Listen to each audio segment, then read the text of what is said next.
Alrighty, so now that we know for sure this thing isn't going to leak anymore, we got our setup there so I can get down there and touch up.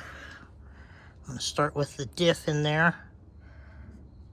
That's all coming off because that's where our main oil leak was. And then I'm going to touch up around the sway bar end links here. I'll go ahead and do the steering knuckle and the brake caliper when we actually pull the tires off for our 14 wides, which will be here this evening. Little touch-ups like that area there. Some more on the back of the diff. And it ate up most of the coating there because that's where it leaked oil, not oil, fuel for like 3 months. And then we'll head back here. The back, there's no real leak, just some wear and tear. I could use a touch-up. It was kind of sort of done all right the first time. But I got it extra clean this time. Leaked all the way down there to our axle, and I also, down here, there was some completely pointless bracket right there that started to rust the axle, so I got that all pulled out. We will get it nice and freshly painted again. I didn't want to get overspray on the camera, so we're jumping to the finished product for this one. Got the whole front end touched up here. All the way across the entire axle, all our suspension. I taped off the sway bar link there since it's new. Don't just want to rattle can over it. I didn't hit the control arms there because those are also new, or a brake line bracket. I got our spot in there all nice and touched up. Head on to the back.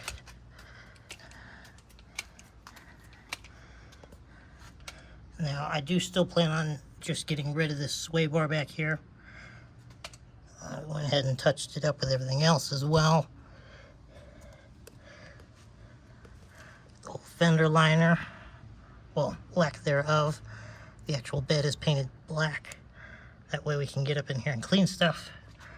Otherwise, it just becomes a mess during winter.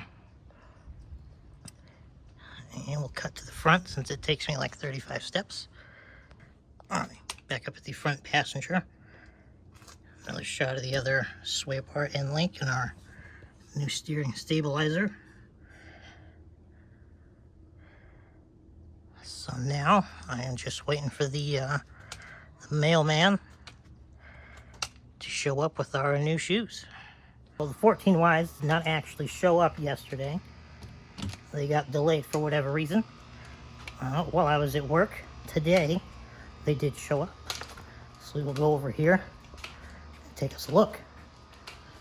3 months in the making, I've been waiting on these things now. And kabam, there we go. You are looking at a set of American Off-Road 20 by 14s in the black with red face finish. And we got some Nitto Terra grapplers in a 305 50-20. Wrapping them up. So I won't waste any time. I will get right to ceramic coating these. So we can get them on tomorrow, which will be a Friday. And then hopefully we can get ourselves a spot at the local Longmont Cars and Coffee on Saturday.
We got the fender nice and clearanced.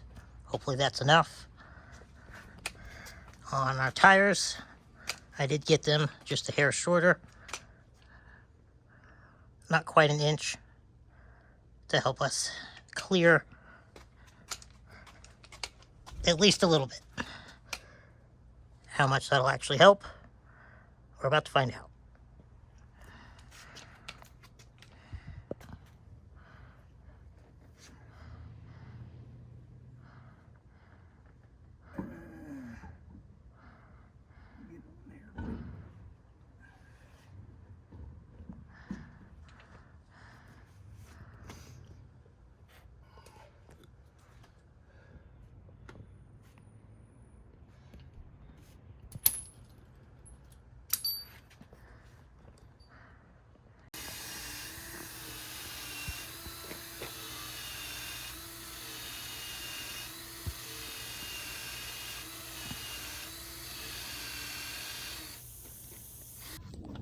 Alright, before we put the back one on and give you a side-by-side comparison, we got the rear hub nice and sanded down and cleaned up.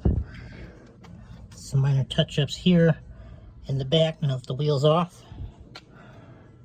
So we'll get that thrown on and take a step back and see what she looks like. Alright, we got our driver's side on, and this is what we're working with from the front. Oh, can't see anything. There we go. We'll head around to the side here. We still have hubcaps to put on. We got to see how our rubbing situation will be with our extended control arms. I think we'll be pretty all right.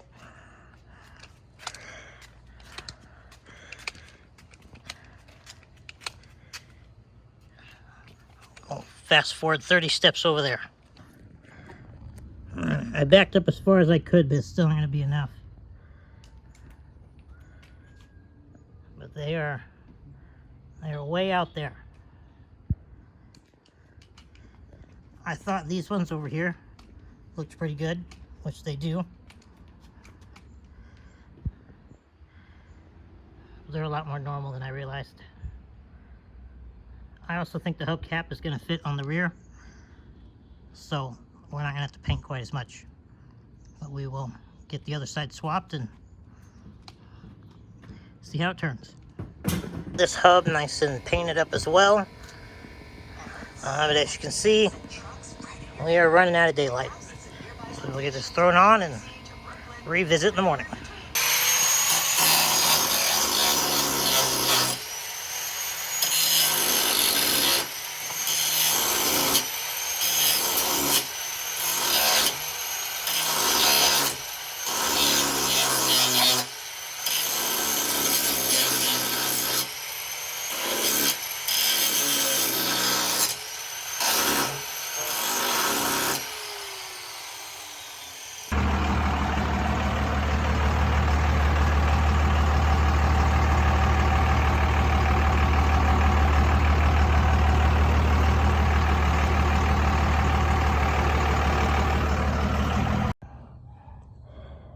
It is bright and early the next morning.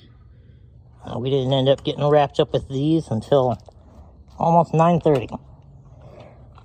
We had to go and track down 8 lug nuts because the online seller shorted me. And of course, I did not count them until we were out here in the driveway putting the wheels on. So that's going to be my mistake. But the local Napa ended up having 8 splined ones just like we needed. So they are on and we are all set.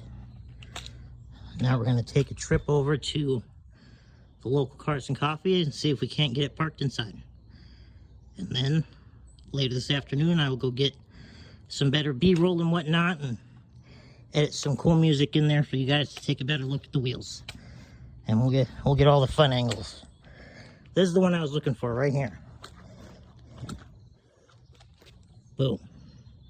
The wheel hanging right out there with the slightly angled axle dump. Perfect.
Well, I was gonna take it out later that evening after those drone shots and do some like right before sunset, going into sunset, so I could turn the lights on and it would be more aesthetically pleasing and all that fun stuff. And I was gonna get it washed up beforehand, but now it won't start. For the first time in the whole 2 years I've had it, after its entire month-long $8,000 trip at the shop, and it won't start at all. No air lights, no nothing. Checked all the fuses, checked all the ground, it gets fuel pressure, there's plenty of battery power. We swapped the starter, we swapped the ignition switch, nothing. Just won't work again. So now it's dead in the driveway. It'll miss cars and coffee, and I guess we'll get to see it on a tow truck. Headed to the shop again Monday morning. Yay.